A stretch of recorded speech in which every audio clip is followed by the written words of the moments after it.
और एक अहम खबर की ओर रुख कर रहे हैं जिसने इस वक्त राजनीतिक गलियारों में हलचल मचा दी है। केजरीवाल का 2 दिन के बाद सीएम पद से इस्तीफा देने का ऐलान।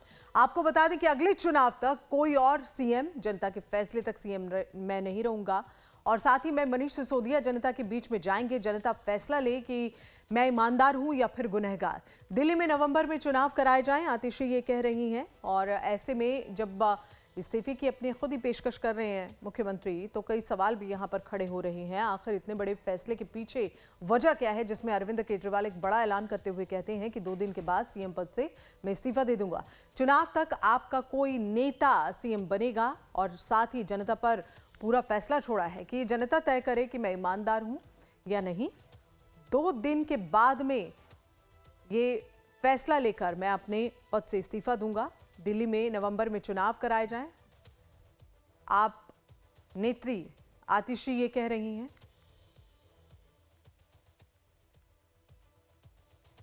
तो जैसा हम लगातार आपको बता रहे हैं कि क्या कुछ चल रहा है आम आदमी पार्टी खेमे में। जब से रिहाई हुई है उसके बाद से केजरीवाल आज पहली बार लोगों के बीच में पहुंचे और लोगों के बीच में पहुंचकर उन्होंने कई बातें कही। जैसे हम आपको बता रहे हैं, अपने इस्तीफे की पेशकश भी की है। पहली बार कार्यकर्ताओं को भी उन्होंने संबोधित किया और उस दौरान केजरीवाल ने बीजेपी पर निशाना साधा। इसके साथ ही एक बड़ा ऐलान कर दिया जिसने सबको चौंका दिया। केजरीवाल ने कहा कि वो 2 दिन के बाद इस्तीफा देंगे और जनता के बीच जाकर उनसे ये जानेंगे कि वो ईमानदार है या फिर गुनहगार। इसी के साथ ही केजरीवाल ने मनीष सिसोदिया को लेकर भी बड़ा बयान दिया। उन्होंने कहा कि सिसोदिया भी किसी पद की जिम्मेदारी नहीं संभालेंगे। दोस्तों,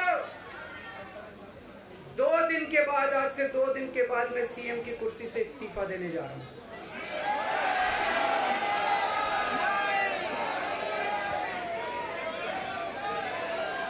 और मैं तब तक सीएम की कुर्सी पे नहीं बैठूंगा जब तक जनता अपना फैसला ना सुना दे। मैं जनता के बीच में जाऊंगा, गली गली में जाऊंगा, घर घर में जाऊंगा और जब तक जनता अपना फैसला ना सुना दे कि केजरीवाल ईमानदार है, तब तक मैं सीएम की कुर्सी के ऊपर नहीं बैठूंगा। मैं मनीष जी से बात कर रहा था। जो पीड़ा मेरे मन में है वो पीड़ा मनीष जी के मन में भी है। इनके लिए भी वही सब कहा गया जो मेरे लिए कहा गया।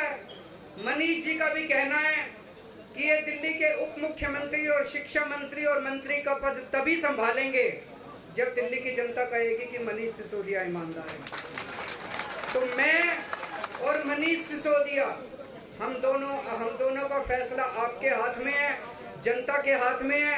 हम दोनों जनता की अदालत में जा रहे हैं, गली गली जाएंगे, जनता के बीच में जाएंगे और उनसे पूछेंगे। अगर जनता कहेगी ईमानदार है तो हम आके इसकी कुर्सी पे बैठेंगे।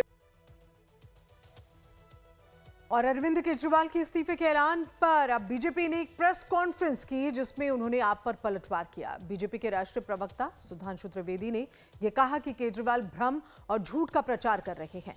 केजरीवाल से सवाल पूछते ही उन्होंने कहा कि केजरीवाल को यह भी बताना चाहिए कि केजरीवाल ने जेल से बाहर आने पर ही इस्तीफे की बात क्यों की है। फिर मैं पूछना चाहता हूं कि आप बाहर आए हैं तो जेल में रह के तो आपने इस्तीफे की बात की नहीं, बाहर आके इस्तीफा देने की बात क्यों हो रही है? और ये 48 घंटे बाद की बात क्या है? देश और दिल्ली की जनता जानना चाहती है 48 घंटे का राज क्या है।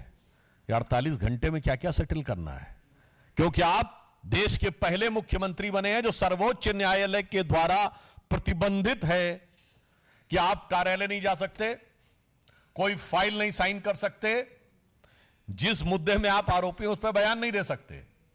भारत के इतिहास में कोई ऐसा उदाहरण नहीं होगा कि मुख्यमंत्री के ऊपर यह प्रतिबंध हो, उसके बाद भी 48 घंटे किस चीज के लिए चाहिए? सरकारी काम तो कर नहीं सकते, तो कौन सा निजी काम है, कौन सी ऐसी निजी चीज है जिसके लिए आप 48 घंटे की मोहलत मांगने की कोशिश कर रहे हैं?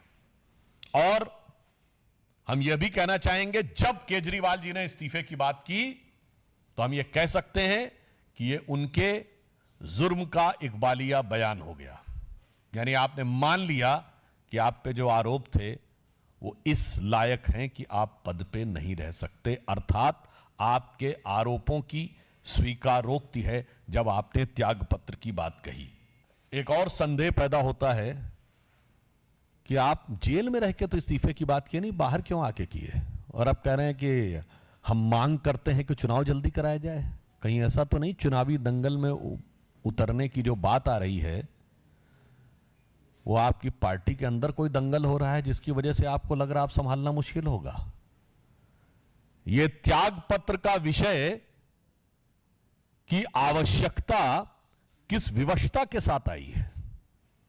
दिल्ली की जनता के मन में प्रश्न है कि त्याग पत्र की आवश्यकता किस विवशता के साथ है, क्योंकि जब वो बात कह रहे हैं तो अपनी चरित्र के अनुरूप वो अनर्गल बात कह रहे हैं। आप दिल्ली के मुख्यमंत्री अभी भी हैं, आपका प्रचंड बहुमत है विधानसभा में। यदि चुनाव चाहते हैं तो कैबिनेट की बैठक बुलाइए, असेंबली डिसॉल्व करके डिसोल्यूशन ऑफ असेंबली रिकमेंड कर दीजिए नए चुनाव के लिए। इसमें मांग क्या करना भाई? जिसके पास 70 में 62 एमएलए हैं वो कह रहे मैं मांग करता हूं कि चुनाव किया जाए। यह मांग अपने आप में दर्शाती है कि उनका किरदार अपने आप में कितना विचित्र हो गया है। उनकी नई राजनीति कहीं कहीं पर बहुत विडंबनापूर्ण और दुखद भी लगती है। शराब घोटाले में जब इन पे आरोप लगा था तो दिल्ली में दारू का दरिया बहाने वाले लोग महात्मा गांधी की समाधि के ऊपर जाकर शपथ लेने का ढोंग कर रहे थे, जबकि महात्मा गांधी का जो जन्मदिन है 2 अक्टूबर पूरे देश में ड्राई डे होता है। इससे बड़ा मजाक क्या हो सकता है भारत की राजनीति में कि शराब घोटाले के आरोपी गांधी की समाधि पर, और आज भगत सिंह जी से तुलना कर रहे हैं। आपको याद हो पहले भी जब इन लोगों ने भगत सिंह जी की फोटो लगाई थी तो भगत सिंह जी के परिवार की तरफ से भी आपत्ति आई थी।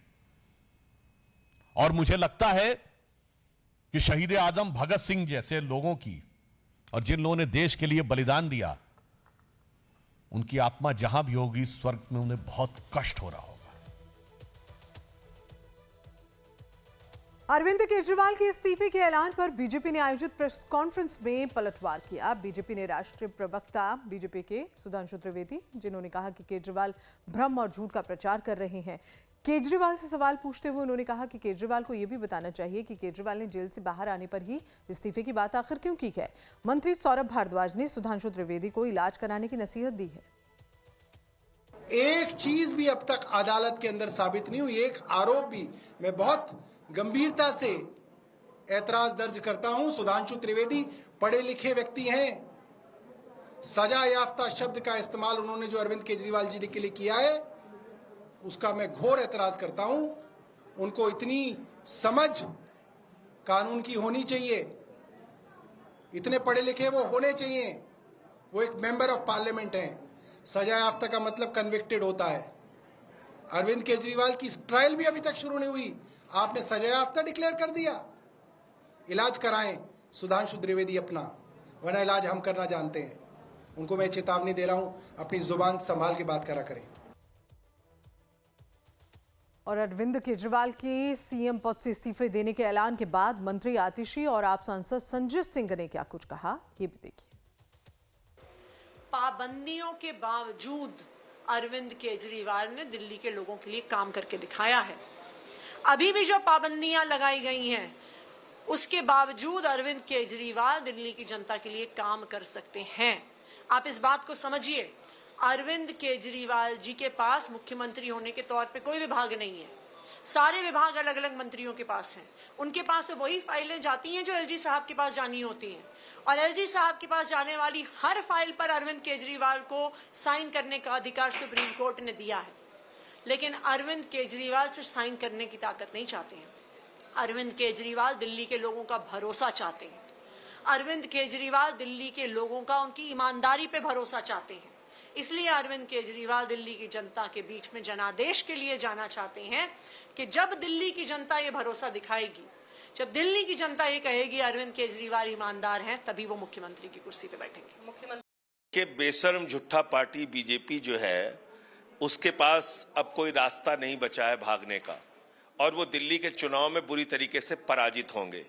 देश की सबसे भ्रष्ट पार्टी है बीजेपी, और उसके दो तानाशाह नेता मोदी और अमित शाह जिन्होंने केजरीवाल जी को झूठा फंसाया था, अब उनको जनता के बीच में जाके जवाब देना पड़ेगा।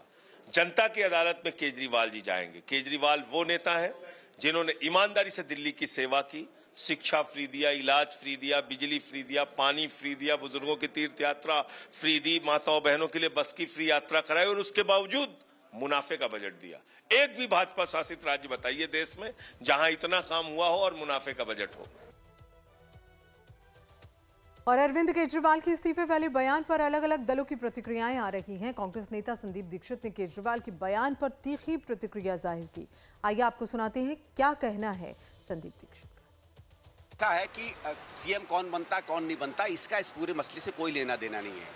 आप अगर देखें, सुप्रीम कोर्ट ने जब इनको बेल दी, और बेल का हम स्वागत करते हैं, कांग्रेस का हमेशा ये कहना है कि कोई कितना भी आरोपी हो, कितना भी किसी चीज़ में हो, उसको कोर्ट तय करे कि वो दोषी है कि नहीं। बेवजह किसी को भी जेल में नहीं रखना चाहिए। और ठीक है, अच्छा है इनको बेल मिली, लेकिन आप इसकी बेल की शर्तें देखिए।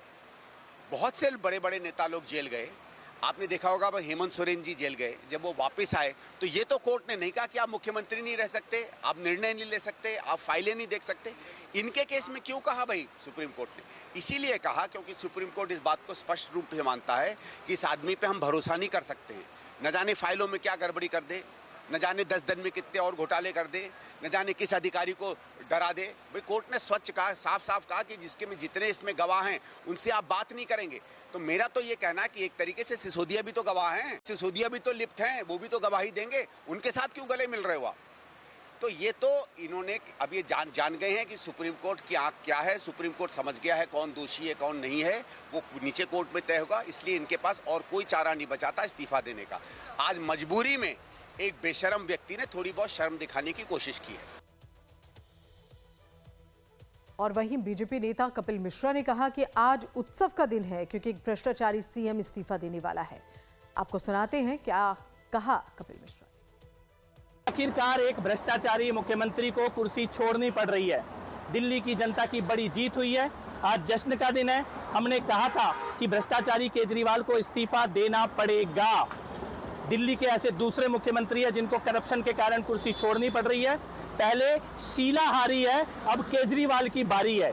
ये वो आदमी है जो जेल के अंदर से भी इस्तीफा देने को तैयार नहीं थे। कह रहे थे कि मैं जेल से ही सरकार चलाऊंगा, लेकिन आज सुप्रीम कोर्ट का डंडा पड़ा है। अरविंद केजरीवाल को कुर्सी छोड़नी पड़ रही है, इस्तीफा देना पड़ रहा है। और जिस मुद्दे की ये बात कर रहे हैं कि हम जनता के बीच में जाएंगे, जनता से बोलेंगे केजरीवाल की ईमानदारी के लिए वोट दो, उसी मुद्दे पर अभी 2 महीना पहले इन्होंने कैंपेन किया है। लोकसभा में केजरीवाल, केजरीवाल की पत्नी, केजरीवाल के बच्चे, सबने दिल्ली में इसी मुद्दे पर वोट मांगा कि केजरीवाल ईमानदार है तो वोट दो। दिल्ली की जनता ने अपना जनादेश देकर दिखाया है कि वो केजरीवाल को बेईमान मानते हैं, चोर मानते हैं और केजरीवाल की जगह जेल में मानते हैं।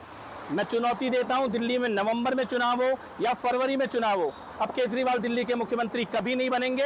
एक भ्रष्टाचारी मुख्यमंत्री की विदाई का दिन है। भ्रष्टाचार के खिलाफ हमारी ये जिद्द थी कि हम अरविंद केजरीवाल का इस्तीफा लेकर रहेंगे। भ्रष्टाचार के खिलाफ दिल्ली वालों की जो जंग थी उसमें आज ऐतिहासिक विजय हासिल हुई है।